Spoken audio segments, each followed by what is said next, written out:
बिस्मिल्लाहिर्रहमानिर्रहीम। Dear students, आज हम एक्सरसाइज को सॉल्व करेंगे। How many times liquids are denser than gases? 1000 times. ये हम स्टार्ट में पढ़ चुके हैं कि जो हमारे पास गैसेस होती हैं उनकी निस्बत लिक्विड्स और सॉलिड्स से हैं ये 1000 टाइम्स डेंसर होते हैं। Gases are the lightest form of the matter and their densities are expressed in terms of, उनका unit gram per decimetre cube. Simple, ये हम पहले भी डिस्कस कर चुके हैं। At freezing point, which one of the following coexist in dynamic equilibrium? Freezing point पे liquid ने फ्रीज करना शुरू कर देना है, लिक्विड आपका सॉलिड में कन्वर्ट होना शुरू हो जाता है। उस पॉइंट पे लिक्विड और सॉलिड दोनों पाए जाते हैं। C is the correct option. Solid possesses which one of the following motions? Vibrational motions, इनके अंदर वाइब्रेशनल मोशंस होती हैं। Which one of the following is not amorphous? Rubber is amorphous, plastic is amorphous, even glass is amorphous. Glucose is not amorphous. ये crystalline solid होता है, इसके अंदर proper arrangement होती है मॉलिक्यूल्स के अंदर एटम्स की। One atmospheric pressure is equal to how many pascals? 10 13 25। A the correct answer. ये जब हमने स्टैंडर्ड एटमोस्फेरिक प्रेशर पढ़ा था तो वहाँ पे ये बात आई थी। In the evaporation process liquid molecules which leave the surface of the liquid have, evaporations के अंदर वो मॉलिक्यूल जो लिक्विड की सरफेस को लीव कर जाते हैं, क्यों लीव करते हैं? काइनेटिक एनर्जी हाई होती है, very high kinetic energy. C is the correct option. Which one of the following gas diffuse faster? इनमें से कौन सी गैस डिफ्यूज फास्टेस्ट होती है? वो गैस, यहाँ पे कॉन्सेप्ट याद रखना है, वो गैस जिसके मॉलिक्यूल का साइज़ कम है उसका डिफ्यूजन का रेट ज़्यादा होता है। जैसे हाइड्रोजन, हाइड्रोजन सबसे छोटे साइज़ की गैस होती है तो इसका डिफ्यूजन का रेट ज़्यादा होता है। हीलियम का उससे थोड़ा सा बड़ा होता है लेकिन हाइड्रोजन उससे ज़्यादा डिफ्यूज़ करती है। विच one of the following does not affect the boiling point? इसमें से कौन सा बॉइलिंग पॉइंट को अफेक्ट नहीं करता? इंटरमॉलिक्यूलर फोर्स बिल्कुल करती है, एक्सटर्नल प्रेशर बिल्कुल करता है, नेचर ऑफ लिक्विड बिल्कुल करती है, इनिशियल टेम्परेचर ऑफ लिक्विड ये इसका कोई इफेक्ट नहीं होता। ये फैक्टर्स के अंदर vapour pressure of liquids increase with the, जो आपके पास लिक्विड का वेपर प्रेशर है वो इंक्रीज़ करता है किसके साथ?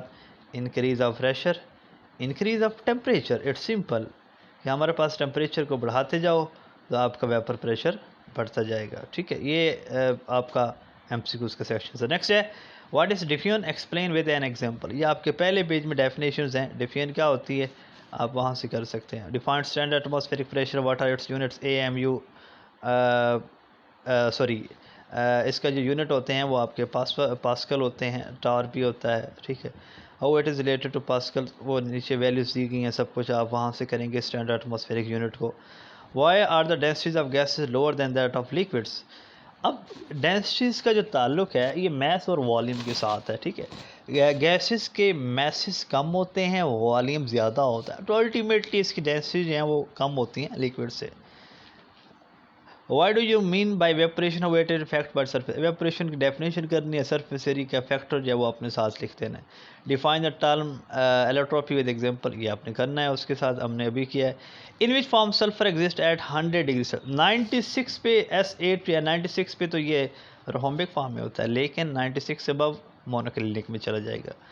What is the relationship between evaporation and boiling point? Evaporation ज़्यादा होगी, ज़्यादा वेपर प्रेशर बनेगा। जब ज़्यादा वेपर प्रेशर बनेगा तो उसका एटमॉस्फेरिक प्रेशर के बराबर होने में जल्दी जो है कम वक्त लगेगा। ठीक है, तो जितनी ज़्यादा वेपरेशन होगी उतना ज़्यादा वेपर प्रेशर बनेगा, और जितना जल्दी इतना वेपर प्रेशर बनेगा उतना जल्दी एटमॉस्फेरिक प्रेशर के बराबर होगा और उतना कम उसका बॉइलिंग पॉइंट होगा। ये इसका रिलेशन है।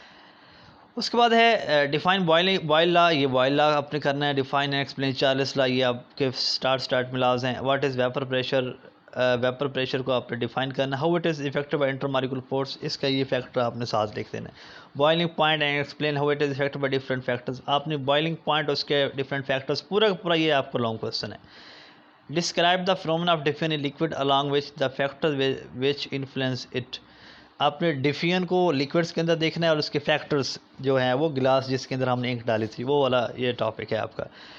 इसके बाद है differentiate between crystalline and amorphous solid, ये आपका 6 लॉन्ग क्वेश्चन हमने आखिर में पढ़ा है, ये भी आपका एक लॉन्ग क्वेश्चन है। ठीक है, इसके बाद जो नीचे न्यूमेरिकल्स हैं वो इंशाल्लाह हम इसको क्लास में डिस्कस करेंगे या इसको आपको रिकॉर्ड इलेक्शन बढ़ जाएंगे। यहाँ तक अगर आपको कोई भी कन्फ्यूजन है तो आप पूछ सकते हैं। Thank you so much. अल्लाह हाफिज़।